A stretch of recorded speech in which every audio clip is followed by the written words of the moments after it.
ni ñu ngi ci digg géej bi fas yéene def ak yéen émission bu am solo boo xam ne lu ñu ci jublu du leen lu dul fexeyee askanu suñu réew Sénégal ci li nga xam ne moo jëm ci doxalinu àddina rawatina suñu réew Sénégal ak lépp loo xam ne dafa jëm ci wàllu koom mbokk yi nag loolu waral na ñu dalal ki nga xam mooy madame Diassé Oumou jiite mbootaay bi ñu duppee Maokozy di mbootaay boo xam ne dafa yëngu fépp ci àddina bi rawatina fii ci Afrique ci Europe ak réew bu Sénégal madame Diassé maa ngi lay nuyu. waaw monsieur Ba maa ngi lay fay bu baax di nuyu waa Sénégal di nuyu waa télévision bi ñi ñuy invité di leen nuyu yéen ñëpp seen tur ak seen sant di wax ne bég nañ pour ñëw ci seen plateau. voilà lu door ñuy ubbi waxtaan bi j'espère que tiito quand même ci environnement bi nga xam ne ci la ñu defee émission bi tiito quand même. non dama ci tiit au contraire dama ci sant yàlla toog ci kaw ndox mi di def émission bi. parce que yëngu-yëngu bi ñuy def ndox mee ko waral ak suñu doom yi nga xam ne ñi ngi dugg ci gaal yi di jël ndox mi gaal yi di dem ba Europe di dee ak di fa dund yoo xam ne léeg-léeg day métti kon tey su ñëwee fii avec plaisir la ma nekk ci ndox mi. voilà yow nga nekk koo xam ne yaa ngi jiite organisation bu yaatu boo xam ne day yëngu ci wàllu addina bi ci lépp dafa jëm ci wàllu immigration ci wàllu développement ci wàllu action sociale nga yàgg trop bitim réew aussi nekk diggante Sénégal ak bitim réew alors tey jii question immigration nekk loo xam ne lu soxal réew Afrique la ndax doon nañu yaakaar ne xëy na ay temps jeexoon na tàkk mais ba léegi ñuy gis ni immigration muy gën di wéy d'après vous lan moo ko waral. Ben la pauvreté le grand problème c'est la pauvreté et la faim. maanaam xiif ak ñàkk parce que doomu aadama moom su demee ba ñàkk dikkal ko ak pauvreté dafay jéem a ut fu mu jàppande ko quoi. mais ndax jàpp ni ñàkk bi du loo xam ne peut-être Afrique lañ ko mën a jàpp ndax Europe bi ngeen nekk it ñàkk nga fa pourquoi africains yi bëgg génn ñoom jeunes yi bokk bëgg jàpp ni rek Europe États-Unis foofu la ñu mën a dundee pour mën a génn ci ñàkk. waaw loolu ngëm-ngëm mu ngi ci ak loo xam ne gëmal nañ leen ko ak aussi ñàkk xam comme on dit ñàkk xam la ca gannaaw. parce que tey pauvreté bi foog naa ne adduna bi yëpp la laaj adduna bi yëpp la métier bi fépp la nekk n'est-ce pas donc je pense que ni au niveau de jeunes yi surtout au niveau des jeunes su ñuy jëlee lu mel ni pirogue di guddi ñuy jóge ci côté Thiaroye yi di jóge côté dans les îles du Saloum un peu partout en Afrique parce que y a pas que le Sénégal di jël lu mel ni pirogue ak ni géej grave parce que fi mu ne fii neex na day tëpp mais géej boo xam ne courant yaa ngi ci ak vague nga mun ko jël di ko affronter c'est que vraiment désespoir nekk na foofu ak xëy na yaakaar. mais man aussi madame Diassé mënu ma jàpp ne désespoir rek tax na peut-être ndaw mi wala ndaw bu mu mënti doon rek nga war a mën a jël risque par exemple dugg ci géej ci ay conditions yoo xam ne dee xaj na ci uniquement parce que da nga ñàkk. non bon ñàkk gi c'est pas parce que am na ñoo xam ne ñàkk nañ ñi ngi toog fii demuñ fenn. c'est ça n'est-ce pas. Wow. Mais am na aussi mythe ak complexe boo xam ne ci nit ñuy dundee soo demul Europe ak goo fenn n'est-ce pas soo demul Europe ak goo fenn même ni ma la koy mën a waxee rek un exemple tey soo fi ñëwee ànd ak européen ma nekk nit ku ñuul à tasa européen boobu maa koy employé maa koy fay mais su ma xasee ba ñëw ci suma réew man li européen bi mun a am munul am. su ma duggee ci village yi tey su ma ànd ak européen man mii nit ku ñuul nga xam ne am naa capacité mën a def su ma laajee duñ ma jox. mais lu waral loolu complexe boobu dafa yàgg wala soit peut-être ci dirigeants yi la commencé wala ci ñun la nekk mais qu'est-ce qui se passe au fond. Ben c'est l'histoire hein. Quand on va l'île de Gorée il est là mais pourquoi on vient jusqu'à l'île de Gorée? L'esclavage était là. Bon maintenant la question qu'il faut se poser est-ce que l'esclavage c'est fini ou ça continue? C'est ça qu'il faut se poser. Parce que c'est vrai chaîneetuñu kenn takkatuñu kenn di ko yóbbu mais soo jëlee tey chaîne bi c'est dans les têtes est-ce que chaîne yi ci suñu bopp yi tekkeeku na n'est-ce pas parce que chaîne boobu dañ ñu jël yóbbu mais ñun ci suñu bopp chaîne bi ndax réellement ñun africain rawatina ñun Sénégal ndax chaîne boobu dañ na ci ñun n'est-ce pas tey soo jëlee tey ñun ñi nga xam ne ñi ngi jóge ci diaspora bi quel que soit yàgg bu ñu fa def culture bu ñu fa am doom yoo xam ne juddu nañ fa nekk au même pied d'égalité am ay diplôme ni ñoom am à la hauteur d'être en face même suñu ñibbisee tey fii di ut liggéey la ñuy jox tubaab ba duñ ko jox nit ku ñu duñ ko jox ñooñu. ok léegi ci wàllu immigration boobu dañ ciy delluwaat tuuti. ndax sànq nee nga yéen a ngi fexe di xeex li jëm ci wàllu immigration clandestine. naam sax bu dee ne tey jii gis nga ni que yow sa wàllu bopp dafa am benn xeetu complexe boo xam ne mooy bëma xale yooyu. est-ce que vous à travers vos programmes yéen a ngi yee xale yooyu nga xam ne da ngay leen jàppee peut-être ay complexé wala peut-être ñoo xam ne seen yaakaar dafa tas comme ni nga ko waxee. ba ñu war a mën a gëm seen bopp toog ci réew bu Sénégal. waaw complexé peut-être pas parce que je me mets pas en position de juger je me mets en position de comprendre et de pouvoir agir. Et je pense que ñun et personnellement man dama ne meilleure personne boo xam ne mun na ma juger muy vrai mooy suma bopp waaw parce que man damay commencer ci suma bopp.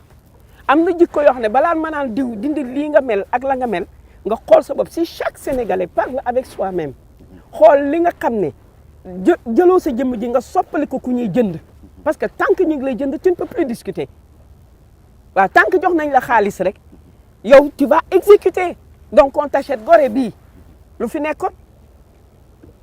nekkoon ak ñi doon collaborer ak ñooñu ñëpp lu fi newoon avec esclave yi ñu jël lu fi newoon. donc bu fekkee ne loolu dafa ñëw ba ñëwaat nga xam ne lan la ñuy wax xaalis tey tu donnes l'argent loo bëgg tu l'as tout de suite c'est pas parce que damay accuser Sénégal c'est la réalité. c'est la réalité aujourd'hui gisoon tamit réew mi toll foofu nag soxna si réew mi toll foo xam nag nit ñi dañoo sonn. ba ci jaay sa bopp kenn du la xëyal kenn du la gontal nag ci yàlla na dee. waaw d'accord mais ça. ndax gisoon tamit loolu it obligation la. voilà mais xam nga comme ni nga ko waxee. déet man dama waxuma ni man waaye dama ne sénégalais yi ñoo. voilà je parle parce que y a des sénégalais yoo xam ne peut-être noonu la ñu xalaatee. waaw kenn du la xëyal kenn di la gontal. waaw ci yàlla naa dee. waaw nit ki da nga war a xëyal sa bopp gontal sa bopp gëm sa bopp gëm sa pays. et ne pas être individualiste mu naan man rek man suma doom suma jabar wala man suma doom suma jëkkër wax sumay mbokk loolu suñ ko defee réew mi di dox il faut mu am culture boo xam ne bëgg sa réew day am gëm sa réew gëm sa bopp bëgg sa réew. ok gëm sa bopp bëgg sa réew. waaw mais wàllu ki immigration clandestine bi. waaw lenn jaaxal na ma. yéen nguur gu Sénégal boobaak léegi def na jéego ju ne ngir mën ko fee dindi yéen ngeen di organisation donc ngeen ne daal foog ngeen jëlee fi immigration clandestine ndax jàpp ngeen di mën a réussir loolu foo xamee ne ñu bari jàpp nañ ni état échoué na. bon il faut savoir que l'immigration l'être humain a toujours immigré. Depuis que la terre est la terre. Depuis Adam et Ève. Et ça ne se terminera jamais. Et c'est ça la richesse quand même du monde, heureusement. N'est-ce pas? Je ne parle pas de ça. Ñun immigration dem ne immigration dootuñ ko fi def c'est pas du tout li ñuy def mais soo ñëwee nga gis ay xale nga dem Espagne wala nga dem Italie wala nga dem Maroc wala nga dem Libye nga fekk ay cercueil yoo xam ne ñu ngi ko teg la ñëpp ñu dee lañ. ay xale yu dee. 132 ñun motivation bi ñu am pour que quand même parenthèse ma présenter ONG bi. ONG bi on réside dans le Val-de-Marne Créteil lañ dëkk dans le Val-de-Marne mais soo gisee ñu yëngu et puis ñiy bouger amuñu heure amuñu seconde amuñu jour c'est que munoo dem di jur doom gis ay xale cercueil yu yoo xam ne tegle nañ ko. gis ay genn wàll yi ñëpp dañ bëgg a jéggi ñëpp dañ dee. te dee gi bés bu nekk nit ñaa ngi dee maintenant est-ce que waxuma ne on ne se donne pas la prétention ne dinañ ko dindi non mais suñu béyee suñu tool yow nga béy sa tool keneen béy ci suufu tànkam su yàggee dinañ am tool bu mag. finalement yéen bu ngeen waxtaan ak ñoom ñooñu bu ñu duggee ci ndox mi ba dem ñu finalement am ñu ci mucc problème am ngeen di leen di dimbali foofu ci Europe ñoom lan ngeen di sentir ci ñoom c'est des gens yoo xam ne peut-être désespoir moo leen yóbbu wax nga ko sànq mais au fond lan moo tax ñu am xool bu ni mel maanaam teele seen bopp nii comme ça. y a les Sénégalais y en a d'autres am na ñoo xam ne voilà nationalité yi ñëw am na ñoo xam ne guerre a tax ñu dem alhamdulilah amul suñu réew am na ñoo xam ne bon dañ leen bëgg a sëyloo forcé am na ñoo xam ne bëri na kaay bëri na kaay jigéen ñi xarafal seen yaay yi daw ak ñoom loolu jar nañuy daw ci ay ndox ak ay yooyu seen argument lañ indi ok n'est-ce pas parce que ñun suñu toogee wax ak ñoom dañ leen di laaj lu ko fi jar mais en plus ce que vous ne savez pas c'est que gaal gi ñoom suñ ko jëlee gaal gi mënul jël lekk gu bëri gaal gi mënul jël ay kii yu bëri parce que su yàggee dafay suux donc le peu d'eau ak lekk bi ñu am bu fekkee ne amatuñ ko mais il faut imaginer la vie de ces gens-là sur la pirogue il y a plus d'eau mais suñ la ko waxee sa yaram day daw am na ñoo xam ne que dama téléspectateurs yi baal ci loolu. ci ñàkk teggin boobu mais seeni saw la ñuy naan. déet waay waaw waaw am na ñoo xam ne dañuy bënd nii deret bi pour sise ko pour seen fii tooy parce que ndoxu géej bi dinañ ci mos tuuti mais mënuñu ko dem. ci biir di nga dem ba tension dafay am ci biir ci ñun recueil bi ñu am tension day am ci biir mais dañuy defante yoo xam ne ay kenn mënu la ko wax dañuy dóorante dañuy defante pour aller pire am na ñoo koo xam ne dafa gaañu mais il fallait manger qu'est-ce qu'ils ont fait mais c'est ça qu'il faut voir il faut pas voir partir na lu tax mu dem ak mais la vie ci biir ndox mi fii foo jëm où est-ce que tu vas t'as pas mangé t'as plus à boire tu es perdu tu es dans cette boussole.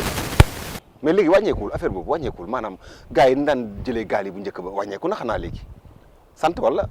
en tout cas les arrivées. les arrivées sur l'Europe yéen xanaa ñu laaj ko waa Sénégal xëy na ñoom am nañ ci pourcentage ak ñi nga xam ne ñu ngi ci terrain bi di liggéey je pense qu'il faudra envisager benn rapport boo xam ne ñi nga xam ne nguur gi dénk na leen loolu ñu di ko def ci Sénégal war nañu def benn rapport wax quand même fan la immigration ba bu toll liñ leen dénk lan lañ ci def ak bañ leen ko dénkee ndax dañuy dem rek ne nit ñi bu leen dem wala dañ dem ne nit ñi bu leen dem waaye nañ leen jàpp ci lii su fekkee ne loolu nguur gi jël na ko dénk ko ay organisation yooyu war nañ leen topp suivre leen ba xam ndax loolu dem na ci askan bi wala loolu demul ci askan bi mais en tout cas comment dirais-je encore l'envie et l'intention ak li ñuy wax ci migration ak xaalis bi ñu ciy dugal que ça soit national international bëri goo xam ne on doit montrer des résultats. mais on doit montrer des résultats yéen ñi leen dimbali maa ngi mos ci xaalis bi. non ñun mosuñ te duñ mos. mosu leen dara ci xaalis ñun mosuñ te duñ mos xam nga lu tax. parce que ñun li ñuy indi ñoo koy ñàkk. gis nga ñun. ONG dafa am ak ONG. waaw am na ONG yoo xam ne ñu mag lañu. lépp ñu ngi leen koy jox. ñun nag am nañ ONG goo xam ne soo gisee say doom di dee. ñu jox la ñàkk jox. suñuy def concert dañ ko def. suñuy jaay ay lu ñu mun a def daal. dinañ ko def am na nag mbindeefu yàlla yoo xam ne am na lu ñu gëm te ñay baax li ngay baax ba tey fa ndox daan taa ba tey tepp tey pang suñu demee lu ñu fortaatu andi est-ce que tu vois mais kenn waxul ne jox nañu ay millions ñu dem leen jox amul on est libre donc et au passage maa ngi saluer ñi engagé ci ONG bi yëpp di def liggéey joxe seen doole joxe seen alal seen mën-mën seen xam-xam chanteurs yi di chanter et puis ce qui est formidable c'est que c'est les jeunes qui sont engagés c'est les jeunes qui croient à ça et puis la richesse de notre pays 70% ni les informations xam naa ko rek 70% de la population sénégalaise c'est des jeunes. Okay. Mais quelle richesse mais quelle valeur li ñu am benn réew amu ko ci kaw suuf mais est-ce que liggéey bi mënuñ ko concentrer ko ci xale yi gëmloo leen seen bopp ñi seet naka la ñuy def ñun ñëpp ensemble y compris les jeunes parce que l'assistanat ñun par exemple duñ def assistanat